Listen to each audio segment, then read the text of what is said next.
Hello, and welcome to PowerTest 25 conference, hosted by NETA. I'm Ellen Parson, Editor-in-Chief of EC&M, and I'm here in Orlando today to learn everything I can about electrical safety and power reliability with some of the leading subject matter experts in the field. And I have one of those subject matter experts with me today. Lucky to have you here. This is Dave Kreger. Thanks for being with us. He is the Executive Director of Customer Solutions at Premier Power Maintenance Corporation. So thanks, Dave, for being with us. My pleasure. Would you tell us a little bit about your company and how that all fits in with this PowerTest audience? So Premier Power Maintenance is a full NETA company. It was established in 1985. We became a NETA company in 2014. Okay. We have approximately 140 people in the company, and of those, about 66 of them are NETA-certified field service technicians. Okay. So our core business is inspection, testing, and maintenance of power distribution equipment, which is the fundamental aspect of NETA, of course. Right.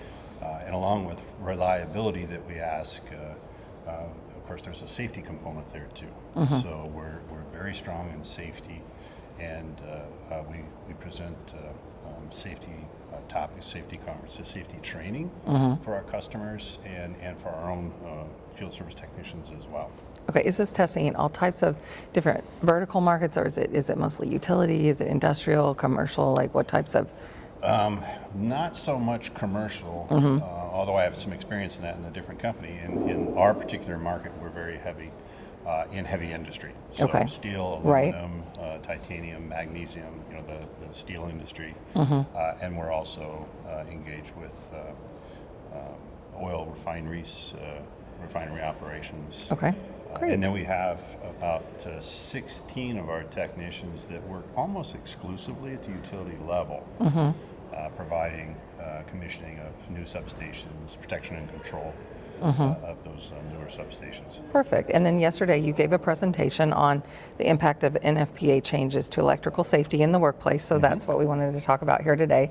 If you could do some of the key takeaways basically from the presentation. So let's start with, the changes to the 2023 NEC. That was the latest edition change. Next one will be in 2026. Right. So specifically they added section 240.87C, which is on performance testing. So you talked about that.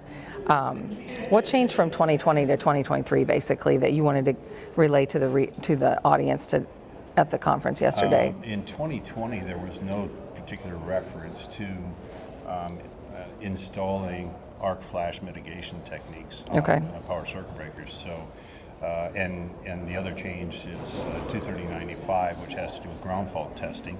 The previous code editions said ground fault testing must be tested in accordance with the manufacturer's instructions, and very few of the manufacturers actually say you should use primary injection. So there's some wording change, and you'll see that in 240.87 subparagraph C, that now both of those features have to be tested by primary injection. Okay. So that's a high current test set in the field, a couple of guys, and it's not just a push the button kind of self-test feature anymore. Okay. So those were pretty significant changes, and of course the arc flash suppression is very much linked to NFPA 70E, which is the safety standard for safety in the workplace. So NFPA 70E has always advocated maintenance of the distribution systems. There's actually 3 chapters in 70E. Chapter 1 is all about personal safety, setting up a safe work environment, use of proper engineering controls, administrative controls, PPE use and selection, and so forth. Chapter 2 is actually dedicated to the maintenance and those really, really important things that really need to be done to maintain that safe distribution system. Okay. And not too many people have really ventured into Chapter 2, but there's some very, very important information in Chapter 2 about maintaining safety. And it goes hand in hand with a new requirement to have arc flash suppression on larger circuit breakers, 1200 amps or above. And 70E, Chapter 2 says that performance testing must be done and must be documented.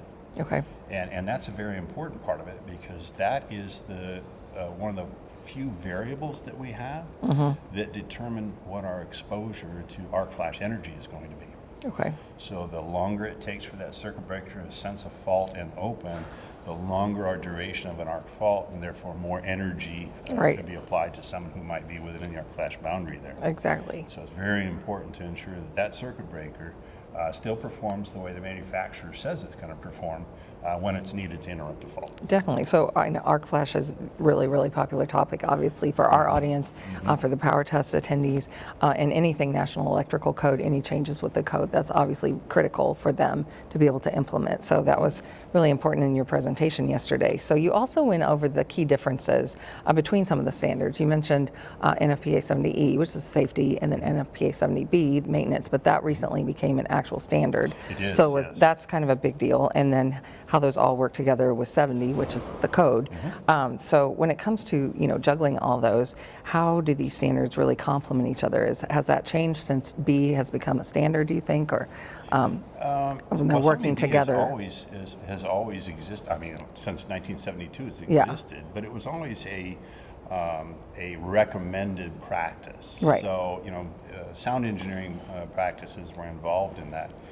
But it didn't have quite the detail that the NETA maintenance testing specification has. It said, yeah, you need to test your stuff, but it really didn't say, by what and how often, or what the frequency of maintenance needed to be, or what test really should be performed, either on a monthly basis, a yearly basis, or every 3 or 5 years. So making the changes to NFPA 70B in the 23 edition. There's a huge amount of change in that document from the 2020 edition. A huge amount. And the new changes really pinpoint and give us a basis for performing maintenance in the field. And since it moved from a recommended practice to a standard, now it's a compelling document. It's an enforceable document, so to speak. So now even companies that didn't perform maintenance in the past are now going to be compelled to start performing maintenance. So since we're the maintenance gurus, if you will, in power distribution, it is probably upon the NETA community to help our new customers. Yeah, and how has that gone since it has become a standard? Have you seen like a shift or a difference of where people are obviously paying more attention to it, but are they going to you to say, we need more guidance, or how do we implement this? How do we do it correctly? Are you spending a lot more time than you used to on that as far as your customers go? Yes. Yes. So our customers that have been doing maintenance over the years now are coming and say, well, what you've been doing for us, is it really complying with this standard? And most of the time the answer is yes. But the new customer's going, hey, I've never done this before. What does this 2 and 2 alpha mean? What are we supposed to be doing? So we do have a lot of customers asking for our assistance now to help them set up not just what should I do, but the entire maintenance plan. Because in Chapter 9 of 70B, it requires each facility to have a maintenance champion to set up that electrical maintenance plan. So we can be very, very helpful in helping them establish that plan. Perfect. Okay. I know you talked about effective arc flash or arc energy reduction methods in your presentation that are available from a safety standpoint. So how does the testing validate that effectiveness, like in the real world applications? There's more than a half a dozen methods that are outlined in 24087 in the code about what techniques can be applied for arc energy reduction. But if through testing we can prove that it should work in an arc flash environment, that gives you some credence that it'll work when it needs to. Without that testing, we don't know. So it does require primary injection testing, which is in-field actual current values if the device uses current, but not all the devices actually use current. There's other methods of detecting arc energy, so we have to be prepared for whatever device they may be using, whatever manufacturer or whatever device they're using, and be prepared to a lot of variables there. Yes. You need to be able to validate that what they expect will happen in an arcing incident is what the system will yield. So it's a validation process. That makes sense. Okay, I think getting close to wrapping up, but I wanted to touch on, you talked about how the new, how the standards affect the role of a qualified person, and that's always a topic, at least with the EC&M audiences, what is a qualified person? Which seems like that should be a simple question and a simple answer, but it seems like it's not. If we were in a simple industry, it might be a simple question. But it is always a question. What really defines a qualified person? I think the OSHA's definition and in the original definition used to be a qualified electrical worker is one who understands the installation and operation of electrical equipment and is aware of the hazards. Doesn't take very long in the industry to understand what the hazards are. Yeah. Shock and arc flash, those are the hazards. But now we're trying to shift that paradigm a little bit to understand what your risk is associated with those hazards. So in order to understand risk, we need to know what the condition of maintenance is of the equipment. Right.